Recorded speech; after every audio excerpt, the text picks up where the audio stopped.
Olá, tudo bem? Hoje venho aqui como inteligência artificial comentar sobre o texto 1 da aula de Direito Empresarial sobre o texto Direito das Empresas em Crise. Vamos lá!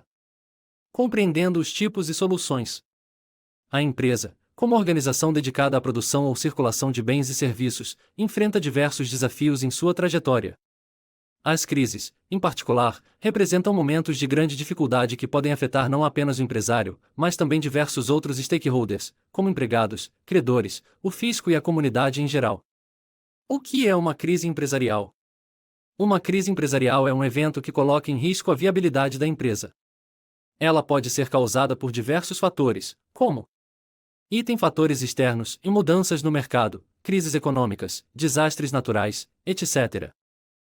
Fatores internos é má gestão, problemas financeiros, falhas na produção, etc. As crises empresariais podem surgir por diversas razões e apresentam diferentes formas de manifestação. Os principais tipos incluem crise de rigidez, de eficiência, econômica, financeira e patrimonial, cada uma com suas próprias causas e consequências.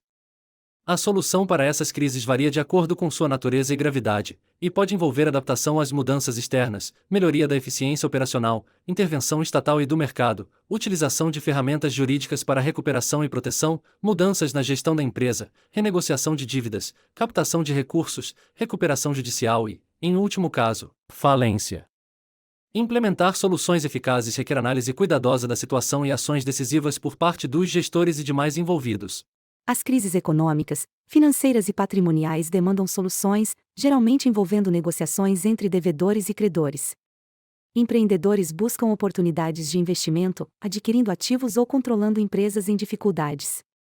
No entanto, a eficácia desses investimentos depende do mercado e dos recursos disponíveis, podendo ser dificultada pela resistência dos empresários a novos investidores. Em tais circunstâncias, o apoio estatal, como a oferta de soluções como recuperação judicial e extrajudicial, pode ser fundamental para enfrentar os prejuízos das crises empresariais, protegendo empregos e interesses dos credores. Os meios de solução das crises empresariais não garantem a recuperação. Se a crise for insuperável, a liquidação patrimonial pode ser necessária, seja voluntária ou forçada pelo Poder Judiciário ou Executivo, com a falência sendo comum. Atividades de maior preocupação estatal podem passar por liquidação extrajudicial. O direito empresarial aborda as tentativas estatais de resolver crises empresariais e as formas de liquidação forçada do patrimônio, concentrando-se em prevenir, recuperar, liquidar e punir responsáveis por crises.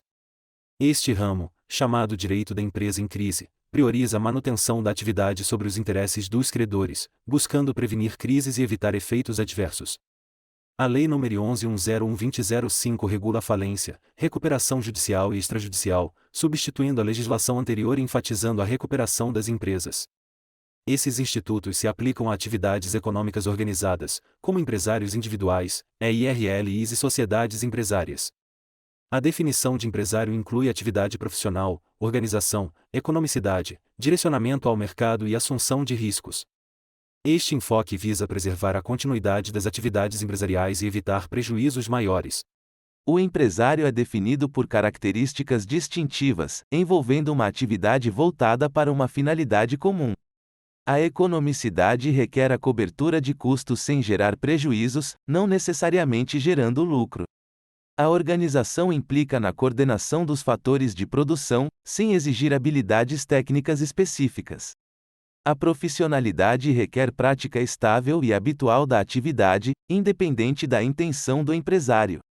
A produção ou circulação de bens ou serviços é essencial, assim como o direcionamento ao mercado para atender às necessidades dos consumidores.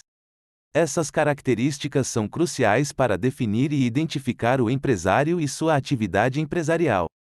A assunção do risco é central para o empresário, diferenciando-o de investidores e empregados pela exposição a riscos incertos e ilimitados. Profissionais intelectuais não são empresários se a atividade for essencialmente pessoal, mas podem ser considerados se a organização dos meios de produção for mais relevante.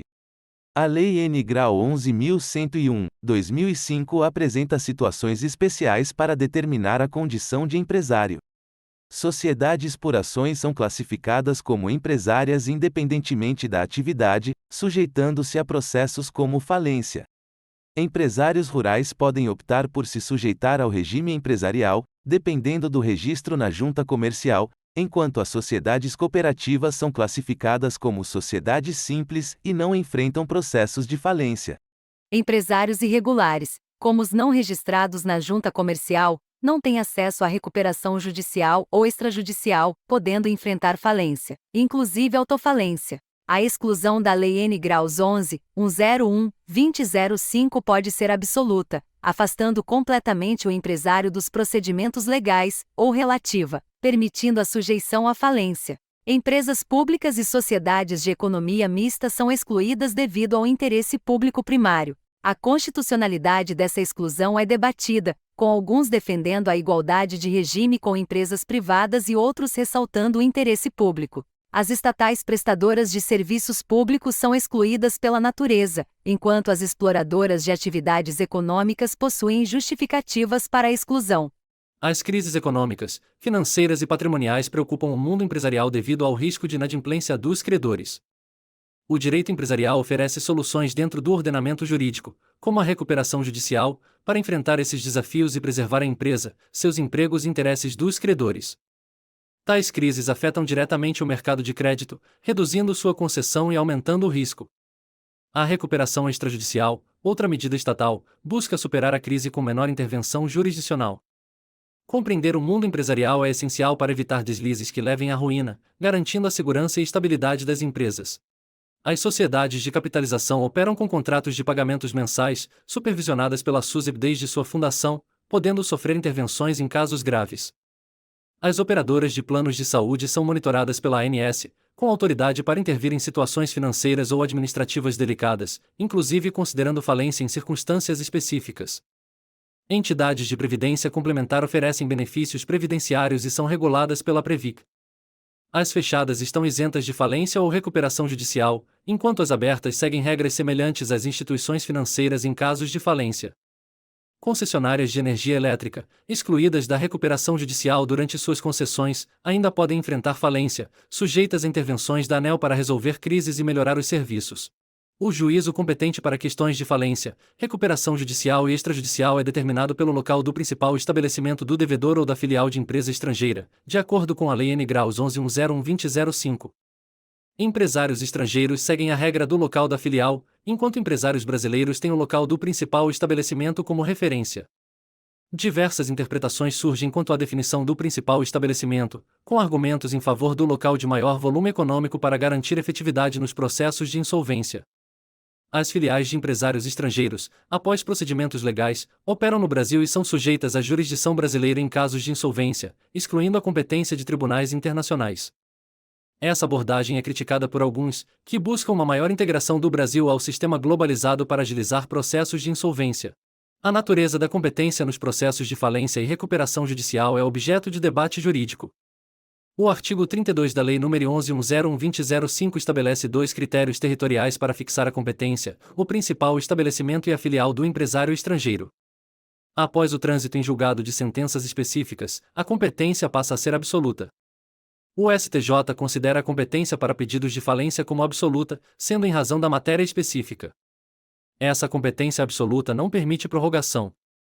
Quanto à intervenção do Ministério Público, a Lei nº 11.101/2005 inicialmente previa sua obrigatória participação em todas as fases dos processos de falência e recuperação judicial.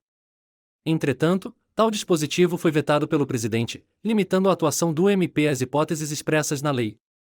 Há controvérsias sobre a necessidade de sua intimação em todas as fases do processo, com alguns defendendo sua intervenção apenas nos casos legais. Contudo, a aplicação subsidiária do Código de Processo Civil determina a intervenção obrigatória do MP nos casos que envolvem interesse público ou social, como nos processos de falência e recuperação judicial.